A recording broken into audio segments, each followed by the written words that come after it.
देखिए, ये press conference का मकसद ये है कि इंजीनियर रशीद साहब के साहिबजादे ने रिक्वेस्ट की थी आज़ाद साहब से, और आज़ाद साहब ने उस वक्त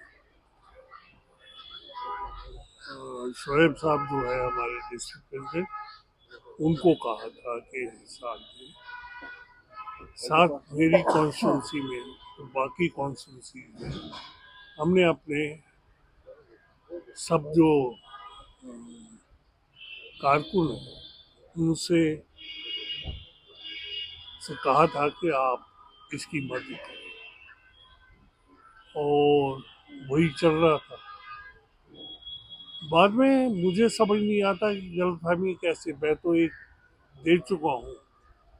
एक प्रेस नोट मेरा 11 तारीख को निकला था, और वो किसी चैनल ने दिया था। उसमें मैंने कहा था कि हम मदद कर रहे हैं, और आज कुछ गलतफहमी हुई। मगर हमारे आज भी अभी स्पीकर लेके मेरे लोग जो हैं वो उड़ी में कोई मीटिंग हो रही है, तो उसके लिए गए, मेरे ऑफिस से लिए चले गए। तो इसमें कोई है ही नहीं ये कि हम मदद नहीं करें। हम तो सिर्फ एक को, क्योंकि हमारा कोई कैंडिडेट नहीं था, तो जब उससे रिक्वेस्ट की कि आज़ाद साहब से, तो आज़ाद साहब ने कहा कि आपकी मर्जी है, आप क्या करो। तो हमने कहा जी कि क्योंकि एक है कि इंसानी मसला भी है, 5 साल से ही उसको जेल में रखा, वो ट्रायल कभी खत्म होगी नहीं, पहले शुरू भी हुई है कि नहीं ये भी नहीं, और उसको छोड़ा जाए कि वो करता। तो मुझे पूरा यकीन है कि इंजीनियर रशीद जो है, बड़े बड़े दिग्गज लीडर जो है, उनको शिकस्त देगा। ये मकसद था कहने का, कि कोई गलतफहमी ना हो जाए, हमने मदद करके भी ये ना कहा जाए कि मदद नहीं की।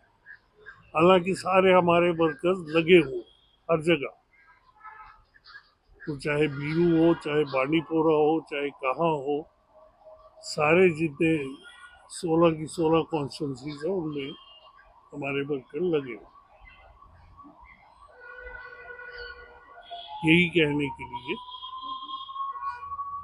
सर कुछ खबरें ये भी है कि आपके लीडर्स ने वहां से रिजाइन किया, डिस्ट्रिक्ट प्रेसिडेंट जो है। कोई नहीं ऑफिशियल कोई नहीं है कोई वैसे। नहीं कहा, और उसने अभी थोड़ी देर पहले कह दिया कि मैं रिजाइन नहीं करता।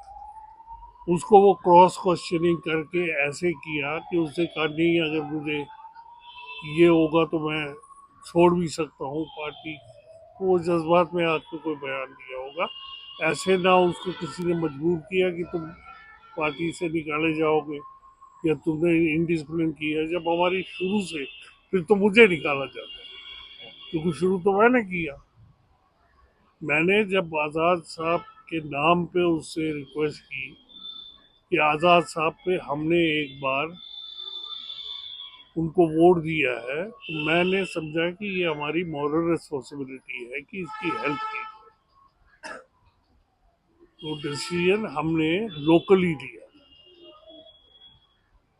ये बात सर क्या सपोर्ट। सर मुकाबला नजदीक होते जा रहा है, अब कुछ ही दिन बचे हैं, क्या लग रहा है आपको, किस तरीके की सूरत हाल रहेगी इस बारामूला कॉन्फ्रेंस? देखिए, इंशाल्लाह इंजीनियर रशीद साहब वो कामयाब हो गए, और पहली बार ये भी बनेगा कि जेल से कामयाब।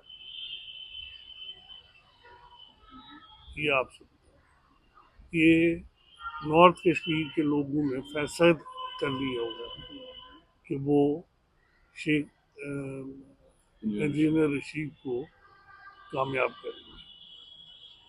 देखिए, जहाँ जहाँ कहा गया वहाँ हमारे लोग शामिल हैं, और उड़ी के तो मैं कहता हूँ कि सारे लीडर ही उसके साथ, बारामूला के सारे लीडर उसके साथ।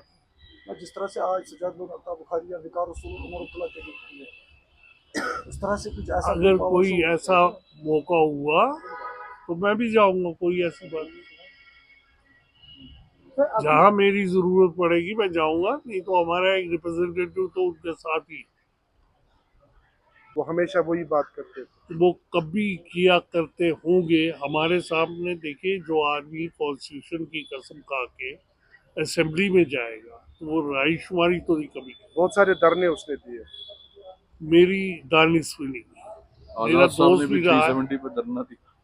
आजाद साहब ने 370 पे धरना दिया, पार्लियामेंट के बीच में 4.5 घंटे वो फर्श पर बैठे और मोदी जी की आंख में आंख डाल के ये कहा, मोदी और ये भी थे अमित शाह। अमित शाह, कि जिस कश्मीर को खून से सींचा वो कश्मीर हमारा है। ये उन्होंने ये पार्लियामेंट में नारा दिया।